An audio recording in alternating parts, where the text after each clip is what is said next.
Salut les conciergeries Airbnb, ici Henrik du site louerpremium.com dans lequel j'explique comment faire exploser le chiffre d'affaires de ta conciergerie.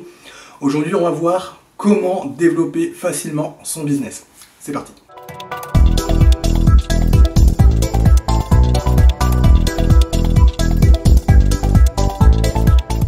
Alors juste avant de commencer, je t'invite à cliquer sur le bouton s'abonner qui se trouve juste en dessous et à activer les notifications afin d'être informé de toutes mes prochaines vidéos sur la conciergerie Airbnb.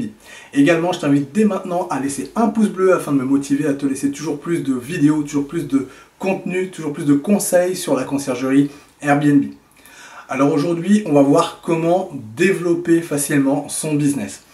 Alors c'est clair que si aujourd'hui tu viens de créer ta conciergerie, ou que tu veux la créer, ton enjeu majeur au lancement, ça va être d'atteindre ton seuil de rentabilité. C'est-à-dire d'avoir rapidement plusieurs biens à gérer afin de pouvoir générer suffisamment de chiffre d'affaires pour couvrir la totalité de tes charges et éventuellement avoir une vision assez rapide et assez claire du moment où tu vas pouvoir par exemple te rémunérer ou réinvestir dans d'autres projets. Donc c'est important que très rapidement tu atteignes ce fameux seuil pour pouvoir être je dirais un petit peu plus serein vis-à-vis de l'avenir. Donc ça, c'est extrêmement important. Et donc, comment développer ta conciergerie à ce moment-là, c'est un élément clé.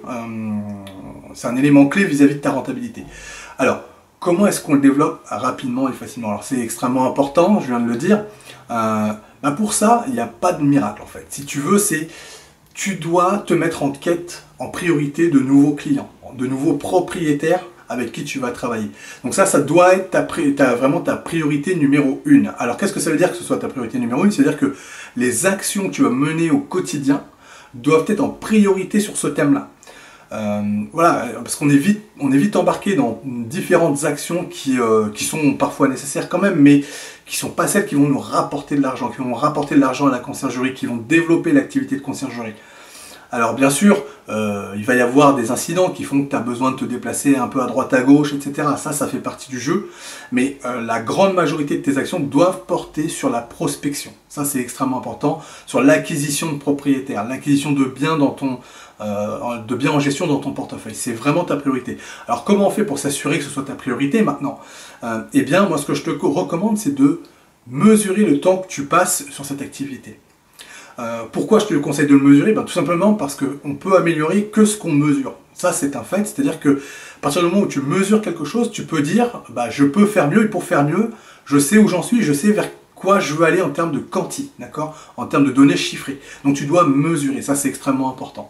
Alors, du coup, tu vas mesurer ton activité. Moi, ce que je te recommande, et c'est ce que j'utilise une application qui s'appelle Toggl, donc T-O-G-G-L.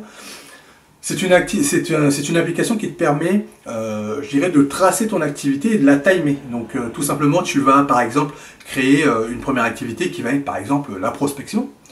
Et puis, tu vas lancer l'activité. Et à partir de là, il y a un timer qui va se mettre en route.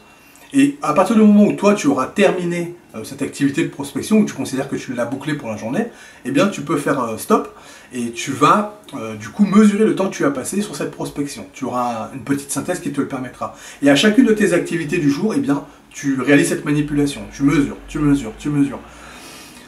Et au bout de quelques temps, au bout d'une semaine par exemple, tu auras un scope d'activité que tu auras réalisé. Tu vas pouvoir voir si cette semaine tu as suffisamment travaillé sur la prospection, puisque c'est le sujet qui nous intéresse aujourd'hui. Est-ce que tu as suffisamment travaillé sur la prospection? Quand je dis suffisamment, il faut que ce soit vraiment l'activité numéro 1. Parmi tout ce que tu vas réaliser, il faut que la prospection, ce soit l'activité dans laquelle tu vas passer le plus de temps. C'est impératif parce que sinon, ta société ne pourra pas se développer aussi vite que tu le voudrais, tu n'atteindras pas ton seuil de rentabilité suffisamment rapidement, et là tu peux te retrouver avec des frais sur le dos qui vont être compliqués à gérer, et puis une comptabilité qui va être assez compliquée à gérer derrière. Donc tu dois vraiment t'assurer que tu travailles au maximum sur la prospection. Donc utilise cette application, elle est très simple, elle est gratuite, elle est hyper simple à utiliser au quotidien, moi je l'utilise, donc n'hésite pas à l'utiliser pour mesurer tes activités et faire en sorte, si jamais il y a un décalage, d'améliorer ça et de travailler un peu plus sur la prospection. Voilà, je te remercie d'avoir regardé cette vidéo jusqu'au bout. Si tu viens de créer ta conciergerie ou que tu comptes en créer une, eh bien je t'offre un pack qui te permet de créer un business plan qui cartonne. Donc ce pack, tu le retrouves dans le lien qui se trouve juste en dessous de la vidéo. Là, tu déroules, il y a un lien, tu cliques, Tu me laisses ton prénom, ta meilleure adresse mail, je t'envoie tout ça automatiquement chez toi sur ta boîte mail.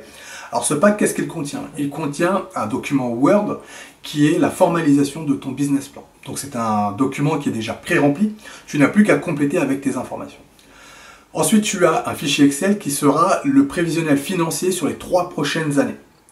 Et enfin, je t'offre un guide PDF qui va t'expliquer pas à pas, étape par étape, ce que tu dois remplir, ce que tu dois réaliser comme type d'étude afin de compléter ton business plan.